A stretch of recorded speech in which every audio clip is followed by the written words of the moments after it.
Hey everybody, I'm Jay. This is Krista with Say I Do Forever. And today we're talking about Money Monday and also the Great Resignation. I quit! The world is quitting. America is quitting. Everybody's quitting their jobs. And people are wondering why. Well, we got a little statistics for you. Yeah, so it is crazy. Just in April of 2021, 4 million people quit their jobs. He happens to be one of them. I don't know why he's so trendy.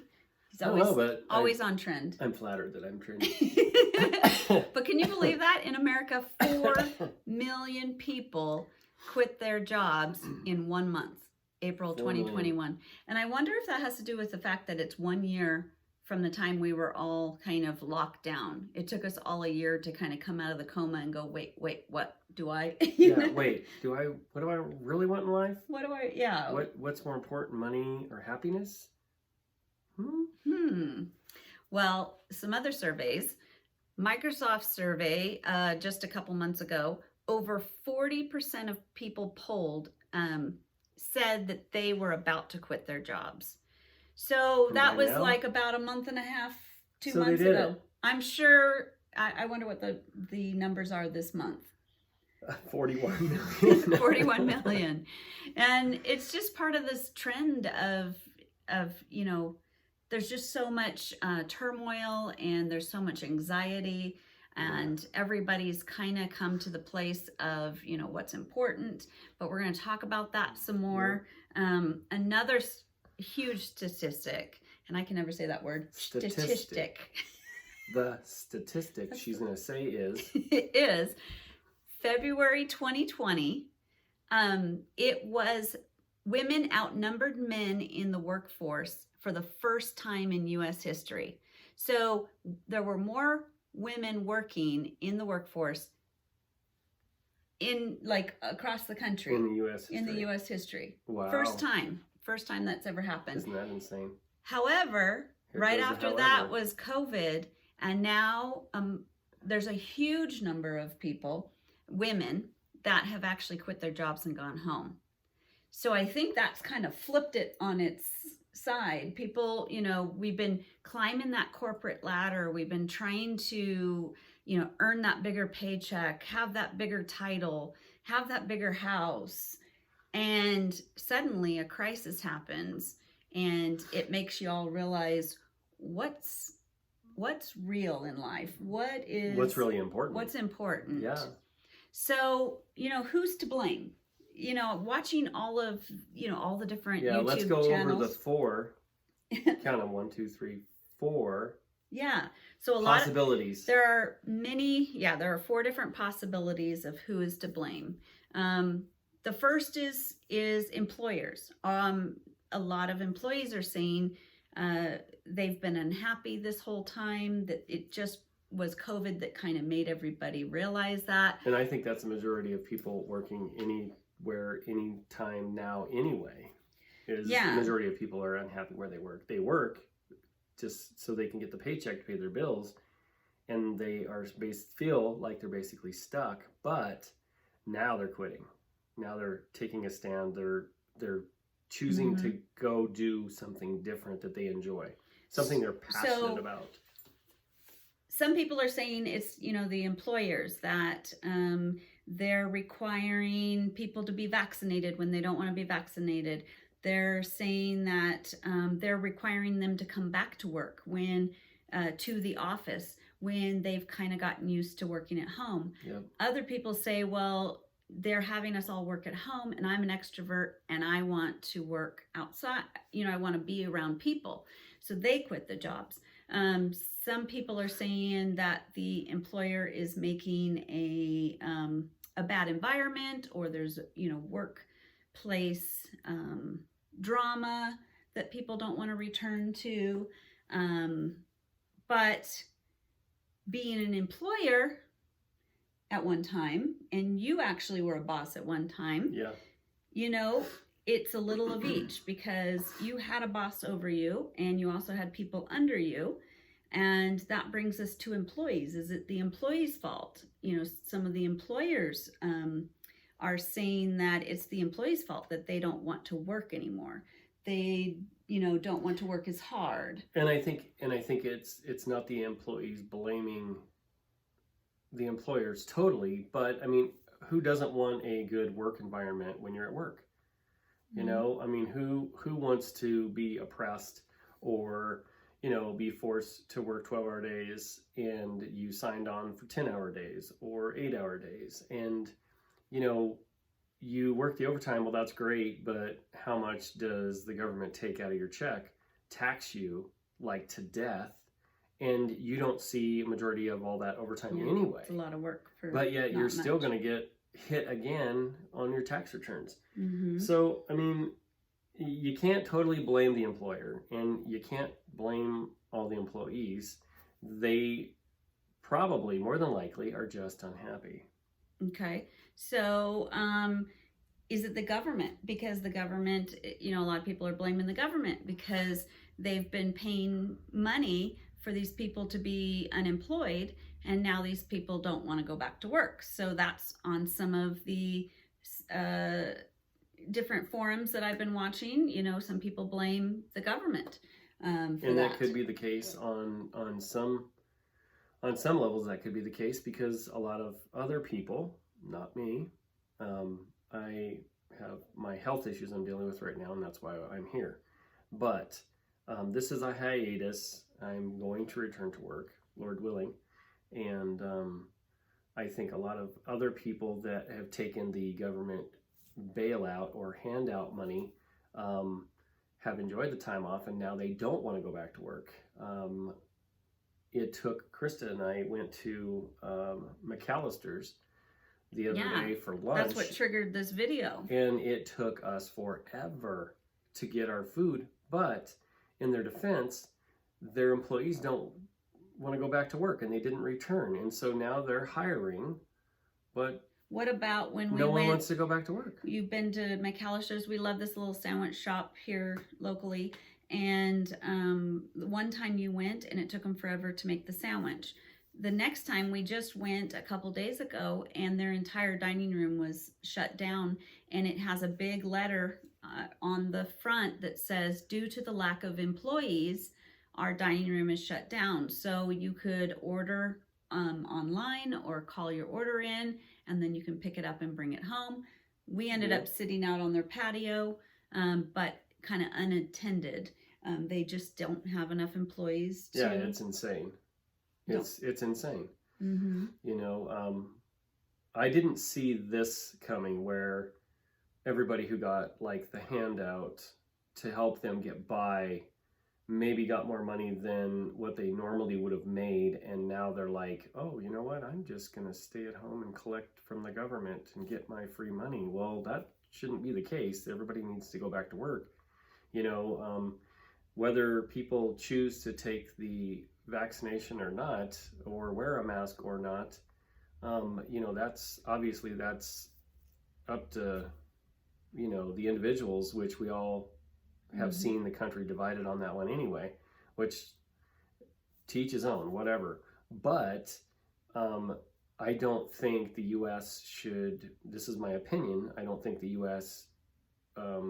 Should become relying on the government to take care of them. I think that's a bad direction to go. I think if people are able to work, they should work.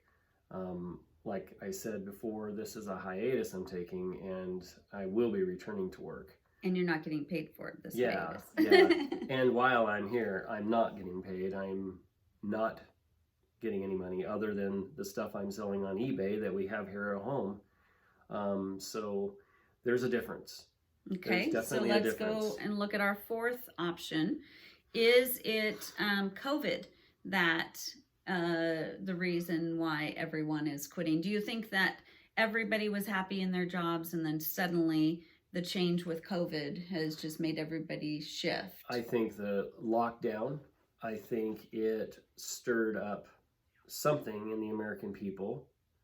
I think people got a taste of what it would be like to be off for a while, and they liked it. To not have a boss breathing down your neck, all week long, and cracking the whip and all that. And it's like, then they start exploring different options of different jobs that they could do at home and stay at home and make decent money, at home.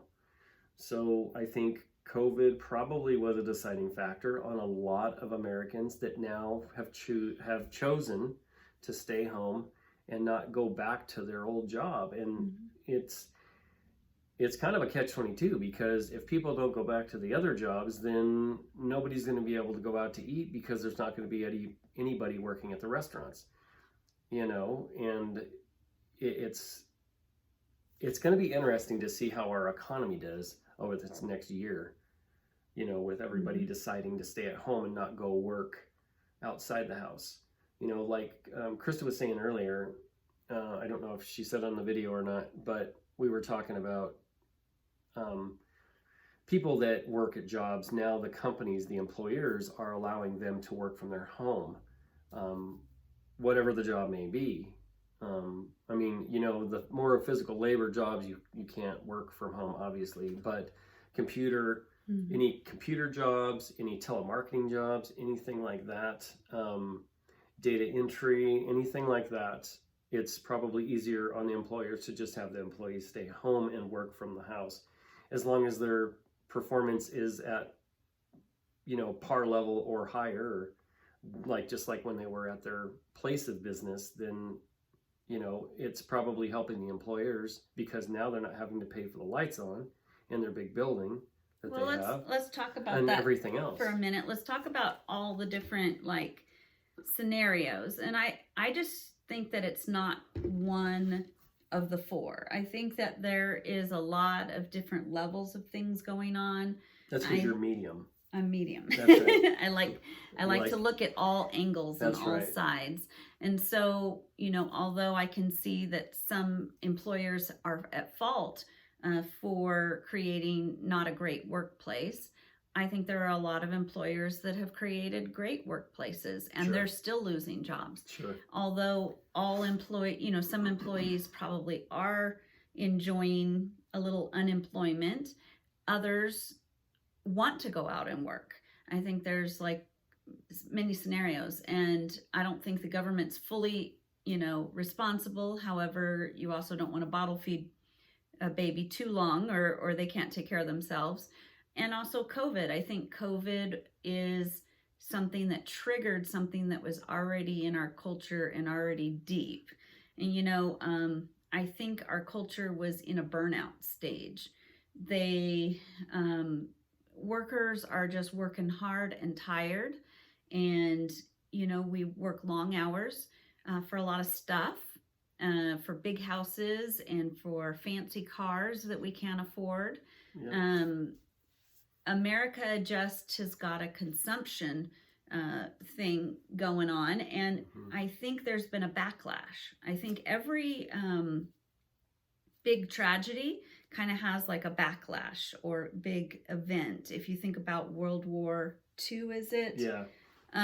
World War II, right after everybody came home, and then they just wanted to have a home life, because the men were gone to war, and the women had to work in the factories.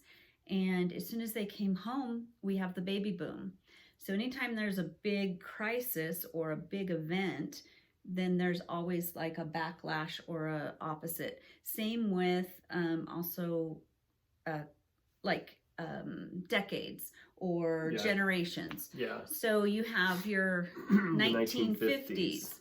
The 1950s, everything was kind of cookie cutter, just so the housewife had, her role, and she wore this little outfit, and the husband came home, and it was just this cookie cutter life. I know under the surface it wasn't that, but the children of that then rebelled into more of a free spirit kind of hippie. The 60s and 70s were born out of, they didn't want that conformity. They didn't want that cookie cutter. They didn't want to be labeled. They went opposite. Yeah, so they went opposite. And then comes our generation, late 70s and 80s and into the 90s. And we look at that generation as they were free spirits, hippies, and we were like, where's their work ethic?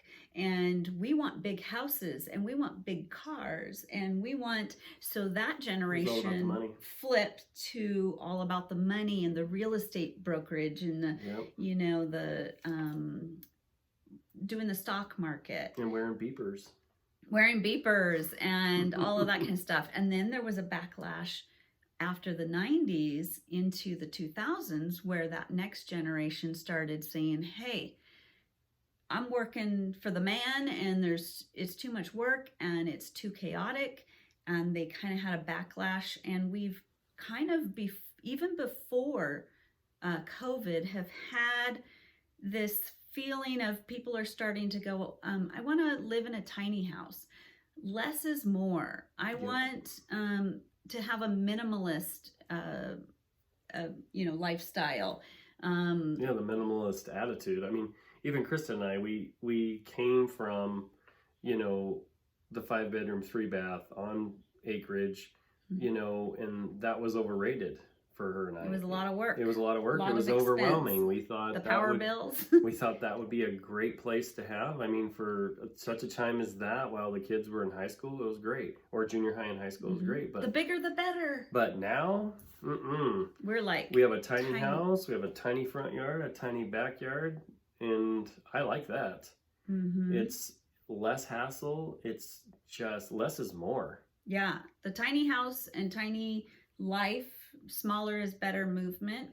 Really started. And then I think what happened is COVID just made us all, even if we were in that daily grind of trying to get the big title or trying to build a business or trying to have the career, have the college degree, whatever we were all climbing the ladder for, we all looked around and went, wait, is this what I want? Yeah. Does this line up with my values? Is this what I'm passionate about? Or just even like when people are having friends die of COVID, whether you believe they die of COVID or not, I'm not here to argue that point. But what I'm saying is the people that have been close to someone that has died of COVID, and they're thinking to themselves, and they do, they're thinking, I need to really reevaluate my life. I need to figure out what's important in my marriage. Maybe I need to make some changes and be a better husband or a better wife or whatever. And or having dinner together is so nice. Yeah. Or exactly. Being home when the kids got home from school might have been something nice. And not being so critical. Yeah. And not worrying about the almighty dollar. I mean, this is Money Monday, but there's so many different aspects of life that all kind of surround the money. Money won't buy you happiness, and so many people are all about being obsessed with having $1 million for retirement. Well, you know what? Even if it's there, it's still not going to make you happy. So it's interesting the trends that we're looking at now. I know COVID has done some huge trends. I know you did some research on divorce. Divorce pre-COVID versus post-COVID. Yeah, so the divorce rate fell to a 50-year low in 2019, where only 14.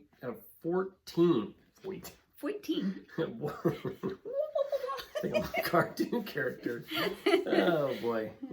14.9 marriages, which I don't know how you can have a 0.9. Let's just say 15. 15 marriages out of 1,000 got a divorce. So 15 out of 1,000. In 2020, marriages, or like weddings, people getting married in 2020, the weddings were down 339,917. So during COVID, we saw a huge decline because of COVID. People couldn't get married. Yep. And then also stated in the new registries on The Knot, which is a wedding website, in the first quarter, it doubled the amount of registries compared to the fourth quarter in 2021, which means that the new marriages are rebounding big time. Yeah, everybody who couldn't get married in 2020. It's slingshotting back the other direction. Yeah, or the pendulum swinging back the other way. And the most current is 2019, where only 2.9 marriages out of 1,000 are getting a divorce. Didn't you say something about divorce paperwork? Yeah, also, let me find it. It says, during the spring of 2020, we began to experience lockdowns in many localities. The strain of being forced together and the added difficulty of homeschooling pushed many couples to research their options for divorce. Instead of couples working together and the strain of the kids having to be homeschooled, they didn't come together as a team. It drove a wedge between a lot of couples, which is sad, because when you say I do forever, you should be working together, not against each other. And you shouldn't let the wedge get between you. You should hang on to each other and talk and come up with a goal set plan to take care of the kids, take care of the house, take care of the finances. The stability should be in the strength of your marriage together, not division, because division, divide and conquer. Well, and I think what happened is that COVID forcing people to basically not be able to do anything else but hang out at home, it was like a magnifying glass to maybe some problems that were already there that they were kind of ignoring. That could be, yeah. Because, so, they already have these underlying problems, and then COVID happens. You're stuck together in kind of in a petri dish, so to speak. And, suddenly the magnifying glass is on and you realize we got bigger problems than I thought we did. And so I think that it not only brought people to put their jobs under the microscope, but they put their marriages under the microscope. They put their family life they put their homes. I mean, the housing market is also under a huge switch, because everybody thinks the grass is greener on the other side.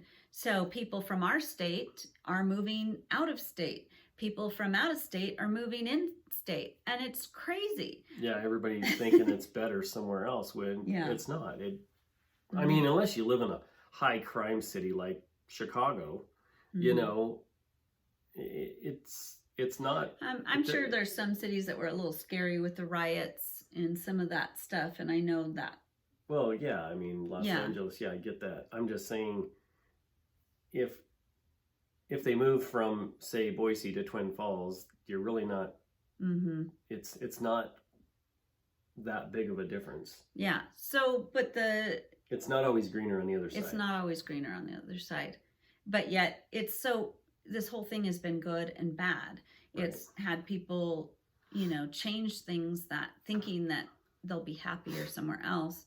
But then it's also been good because it's had people reevaluate their priorities and their values and their passions.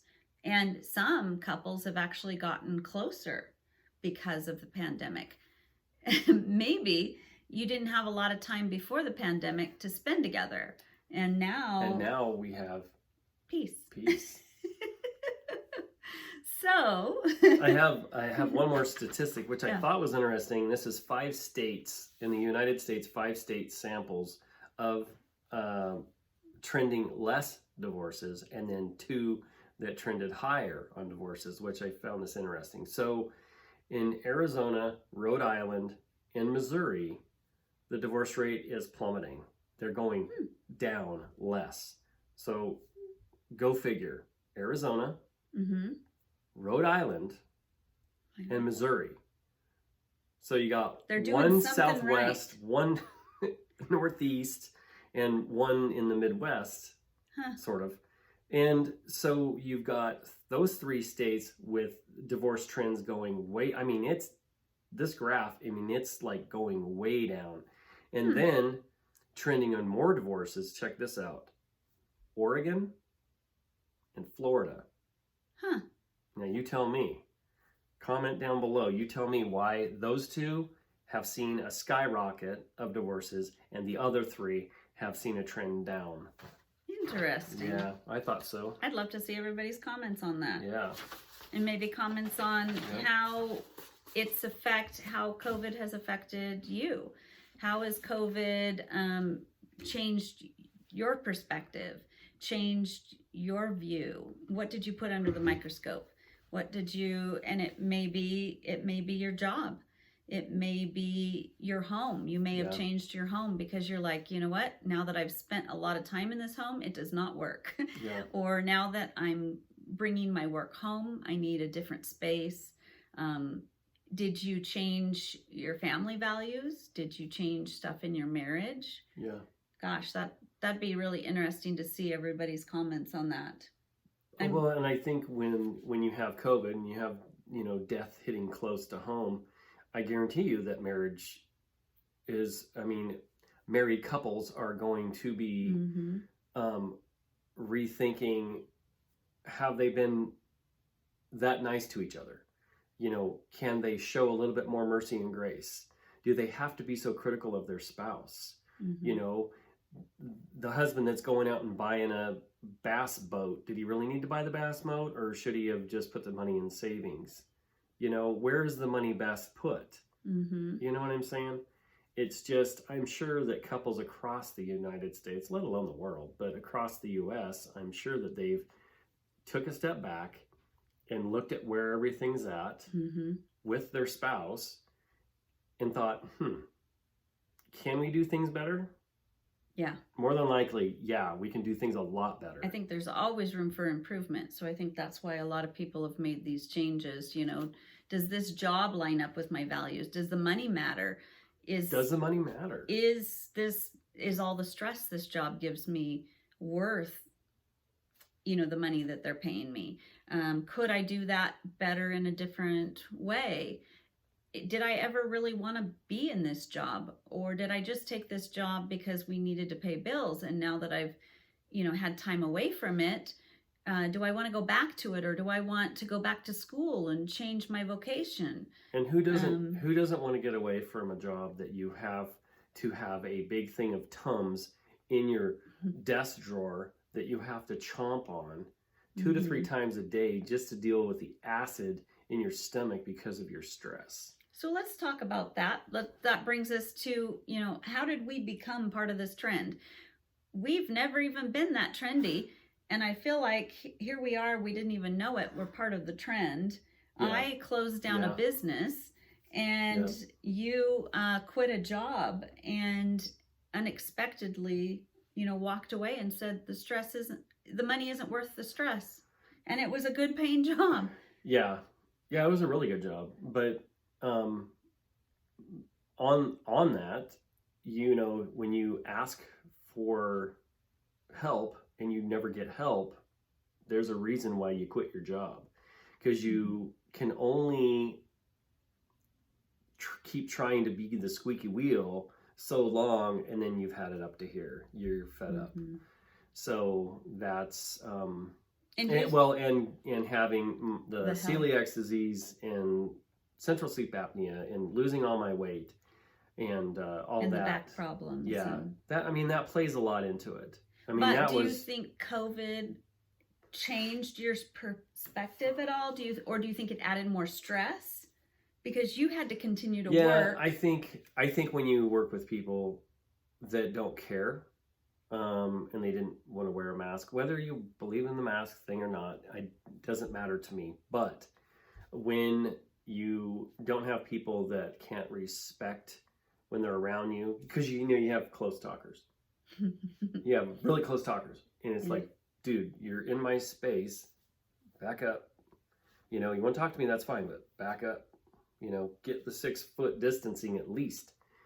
So that was stressful dealing with that. Added extra stress too, because you were in a food industry, which then had already had huge, and you're in charge of everything, so already had huge things you had to jump through hoops to make sure that the cleanliness, and then it just took it to the next level of COVID and making sure that warehouse didn't even have a speck of dust in it. And yeah, it was over the top. And then, so I'm glad. Yeah.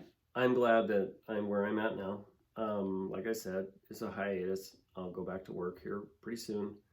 But it's been really nice being able to get all the stuff done around here and hang out with fancy britches here. And we found that money really wasn't everything. No. And we did the Dave Ramsey course, and we've paid off debt, and we've made it so that our cost of living is very low.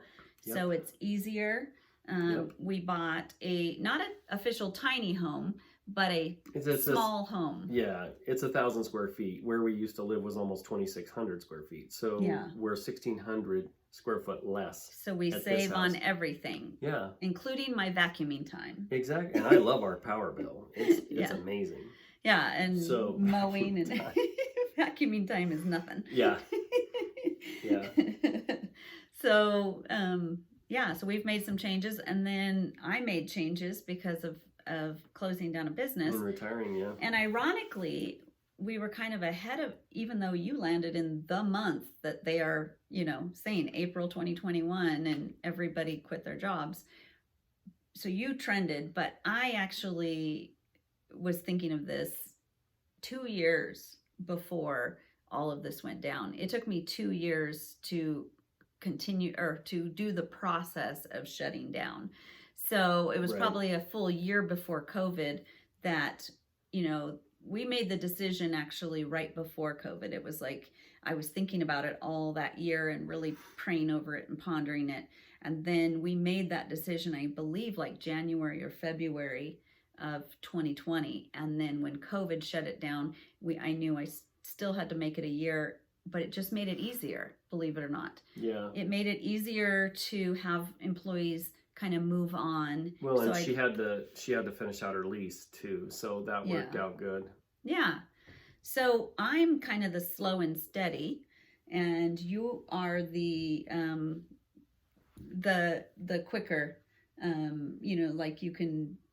Yeah, I mean, if we're gonna do this, let's do it. Mm-hmm. No beating around the bush. No hem-hawing. Yeah. Don't hem-haw. So since we are a marriage channel. What are the things that are affected? What are the things that affect marriage? What are the decisions you need to make for marriage? For all these job changes, if you're thinking about quitting your job, if you've already quit your job, what are some things, some advice, some things they need to be thinking about in their marriage? Well, number one, is it going to ruin your marriage if you're at your house, 24/7 if your wife stays home? Obviously, if you decide to work from home and your wife is out at work, then that's not going to probably really be an issue because you're working from home instead of you both here. With Krista and I, it's real cut and dry. It's real easy. Her and I get along so well anyway, so it's not stressful. Give yourself adjustment times. There's adjustments to that, and learning people's time and space and all of that kind of stuff. Getting a schedule down. Getting a schedule down was, I think, our biggest hurdle to jump through. Mm-hmm. And now we have our set schedule, and we know what each other does. From the time we both get up. Mm-hmm. We have to have our morning time. I'm over here reading, she's in her room reading, and then we come together and talk, and after coffee, of course. Mm-hmm. But yeah, once we got our schedule down, it's a lot better. So, and I think good communication, telling your spouse what you're feeling if you haven't quit a job yet, but you're really thinking about it. You don't want to do that without them knowing, without discussing, without coming up with a plan. Definitely needs to be discussed. Yeah, working it out together. Yep. So this was a pretty exciting subject. Yeah, it was definitely interesting to see that they, the inevitable them, calling it the Great Resignation. you know. Yeah, and someday we'll all look back and see this in the history books. Yeah. You know, just like the Great Depression and, you know, the World War III or World War II. 2, 3. Don't rush it. Don't rush it. Don't rush it. Well, we're close. I don't want to be here when that happens. World War II and the baby boom and all the things, you know, and now we get to, it's not often you get to see and know history being made. See it unfold right before our eyes. Yeah, it's going to be interesting to watch. And I'm not thinking, and don't get me wrong, I'm not thinking that this COVID thing has been just spectacular, but it's been interesting to see everybody's take on it, because you know everybody has an opinion, and the country's divided, whether it's for or against, you know, mask, no mask, whatever, shots, no shot. People are always going to be at odds. The country right now is at really bad odds, because no one can seem to get on the same page, which it is what it is. We have to just ride it out until we finally, you know, get some things figured out, lined out. But it is good to see families kind of stopping and saying, maybe this job is killing our family. Maybe this job is killing me. Maybe this wasn't the best choice. Maybe we have an option. And now with all the job opportunities open, you have an opportunity for any job you want right now. And at higher pay. Open. They're given big incentives to bonuses come. And So with that, we would like to wish you all well, and hope to hear from you. Hope you're making good decisions about your values and about your marriage and your family. And we love you so much. And until next time, have peace. Have peace. And this is Jay and Krista helping you say, I do forever. See you guys. See ya.